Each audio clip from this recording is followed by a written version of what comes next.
Halo guys, balik lagi sama gue Denny Sesela. Pertama-tama gue mau minta maaf sama kalian karena Porto Nabung Rutinnya telat upload. Jadi di video kali ini kita akan bahas lebih panjang soal Porto Nabung Rutin dan juga strategi untuk 2023. Ini adalah episode ke-8 program 100 miliar. Jadi buat kalian yang nggak tahu nih program apaan, kalian bisa tonton dari episode yang pertama. Untuk linknya udah gue taruh di deskripsi, kalian bisa tonton. Sebelumnya, selamat buat kalian bertiga, yaitu Andika, Anthony, dan juga Siska. Masing-masing dapetin 50.000 karena saham yang kalian sebutin ada yang masuk ke Porto Nabung Rutin ini. Oke, jadi kalau kalian ingat di episode ke-7 kira-kira seperti ini kondisinya. Kita ada cash sekitar 1,2 juta, yaitu dividen dari PWR dan juga ERA. Dan posisinya masih floating loss. Karena kalau kalian ingat di bulan Juli ini IHSG kita masih ada di bawah banget. Lalu gue ada belanja saham lagi, ada beli ABMM 38 lot, ada beli Medco 48 lot, dan juga ada beli SMRA 36 lot. Makanya tadi 3 orang pemenang yang dapetin hadiah karena ada mention Medco dan juga SMRA. Keren, kalian bisa tebak. Nah, kalau kalian lihat, ini kan Agustus sama September masing-masing 15 juta.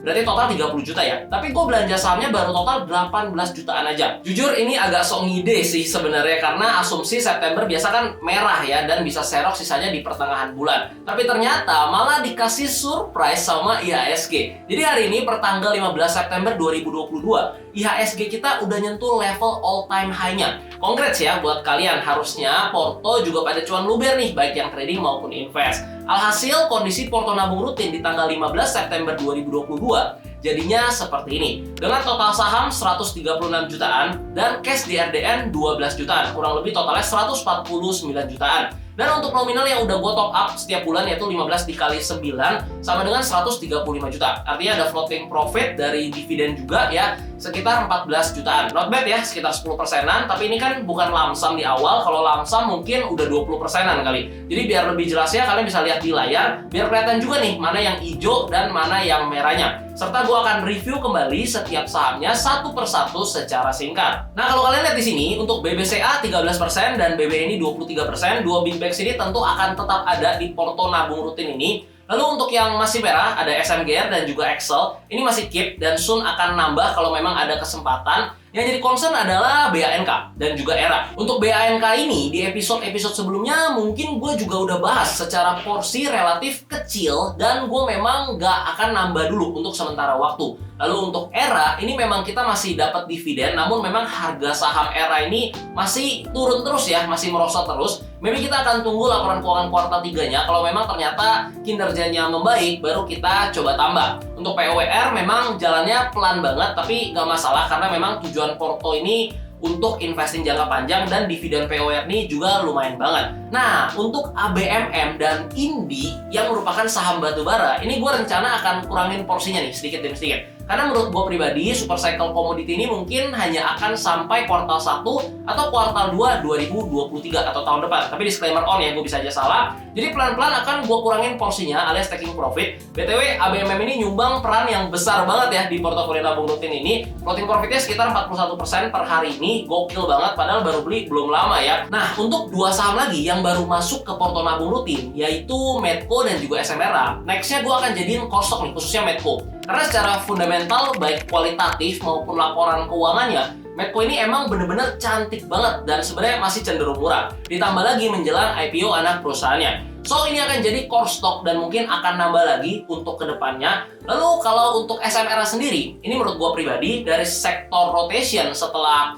batubara ya, properti ini mungkin akan jalan dan sangat menarik. So, nggak cuma SMRA, tapi gue juga lagi analisa beberapa saham properti lainnya, termasuk yang small caps, soon mungkin bulan depan, yang akan gue tambahin ke Porto Nabung Rutin ini. Tapi yang jelas, kalau nanti ada small caps, mungkin porsinya juga akan lebih kecil. So, udah jelas ya mengenai saham-saham yang ada di portofolio kita. Sekali lagi, disclaimer on ya, kalian nggak bisa asal ikutin, kalian harus tetap do your own research analisa sendiri. Kalau memang belum paham, ya simple gitu, invest aja di BBCA dan BBNI atau big banks lainnya. Sebelum kita bahas mengenai strategi menjelang 2023, gue juga mau kasih tahu kalian nih, Porto Nabung Rutin ini udah hampir nyentuh 150 juta. Nah, gue invest yang kalian tahu pastinya di aplikasi Ajaib. Gue nggak jelasin lagi apa bagusnya karena udah sering banget di episode-episode sebelumnya. Yang pasti bagus dan banyak keunggulannya karena kalau nggak bagus, ngapain kan gue taruh uang gue ratusan juta di sini. So, yuk sama-sama nabung rutin buat masa depan kita. Kalian bisa download aplikasi Ajaib, linknya ada di deskripsi. Nanti pas daftar jangan lupa masukin kode Ajaib gue DN632 biar kalian bisa dapetin hadiah saham 1 lot. Lumayan banget. Selain itu, Ajaib juga sering adain campaign yang hadiahnya banyak banget. Salah satunya di bulan September ini. Kalian bisa cek nanti di deskripsi untuk campaignnya di bulan ini. Tadi gue juga sempat mention, kalian jangan sampai asal ikut-ikutan beli saham karena gue. Kalian harus ngerti dan punya why-nya kenapa beli suatu saham. Agar apa? Agar punya conviction. Kalian bisa belajar dari hal yang simpel-simpel, mulai dari rasio keuangan. Untuk akses datanya di aplikasi Ajaib itu bisa banget dan gampang banget. Contohnya kalian buka nih ya, saham BBCA, terus kalian langsung ke bagian key statistik aja. Kalian bisa lihat rasio-rasio keuangan sederhana di sini. Kalau misalnya mau lebih detail, kalian bisa klik yang bagian lihat detail. Habis itu bisa akses data per kuartal maupun per tahun sampai data 9 tahun ke belakang. Pertanyaan yang biasa, Bang, itu ROE apaan? EPS apa? NPM apaan? Sebenarnya kalian tinggal cek di artikel-artikel Ajaib itu lengkap banget. Misalnya nih ya, gue ketik nih di Google, apa itu NPM? Ajaib. Udah deh, langsung keluar. Lengkap banget beserta contoh studi kasusnya juga. Jadi gampang banget kan buat kalian belajar di tahap awal-awal. Nah, gue harap kalian praktekin ya agar bisa improve skill kalian dalam analisa saham. So, kita masuk ke strategi yang pertama. Melihat IHSG kita udah ada di level all time high-nya, tentu gue akan lebih hati-hati untuk masuk apalagi ke saham-saham yang relate dengan IHSG. Yang kedua, saham big banks akan tetap gue keep. Kalau turun malah akan nambah. Karena gue juga udah pernah jelasin mengenai prospek perbankan di Indonesia yang masih sangat amat bagus untuk kedepannya. Nah, secara fundamental juga dua big banks ini yang ada di porto nabung rutin ini sangat baik. Yang ketiga ya, gue akan lirik sektor properti, baik big caps maupun small caps-nya. Karena menurut gua mulai bulan September ini sehingga tahun depan sektor properti bisa dapetin momentum yang bagus, cuman secara porsi tetap akan disesuaikan. Yang keempat, untuk saham batubara akan pelan-pelan gua kurangin porsinya hingga tahun depan dan nggak nambah lagi. Habis itu yang kelima, untuk core stock yang udah gua sebutin tadi, porsinya akan gua gedein ke depannya, ya, yaitu Medco tapi disclaimer on. Yang keenam, hemat dan nggak beli yang aneh-aneh dulu saat ini. Poin keenam ini agak nggak nyambung sebenarnya, cuma menurut gua ketika super cycle komoditi selesai, maka akan terjadi koreksi yang lumayan dalam, atau orang sebutnya biasa mini crash atau crash. Sehingga pada momen crash dan banyak saham yang harganya murah terdiskon, gue bisa punya banyak amunisi gitu untuk serok lebih banyak lagi. Habis itu yang ketujuh, untuk crypto soon pasti gue akan tambahin pelan-pelan, tapi nggak bisa gue jelasin di video ini karena nanti kepanjangan dan nggak nyambung sama porto nabung rutin saham kita. Jadi itulah kira-kira 7 poin singkat yang nanti lengkapnya gue bakal bikinin satu video khusus untuk crypto yang tadi gue bahas ya. Karena untuk atur strategi dan juga komposisi investasi mungkin akan cukup panjang kalau dibahas di sini. So, inilah episode ke-8. Seperti biasa akan ada giveaway untuk 3 orang. Jadi kan langsung komen aja di bawah pendapat kalian dan saran kalian mengenai porto nabung rutin ini.